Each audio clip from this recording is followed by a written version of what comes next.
Hello, in this video I'm gonna show you how to change performance mode on ASUS ROG Ally.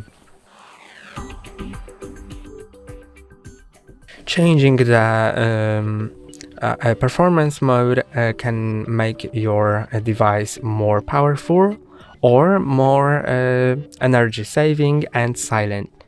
To change it, go to Settings, then in Settings go to Performance, and now you can select the one you like, either Windows, Silent, Performance, Turbo or Manual, and when you click on any of those, you can see the explanation here, as you can see.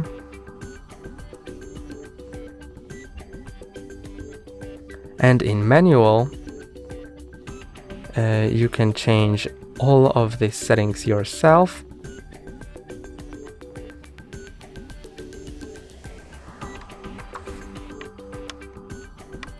Like that, and you can also set different presets by clicking on apply, and yes, that's all for today. Don't forget to like and subscribe. See you next time.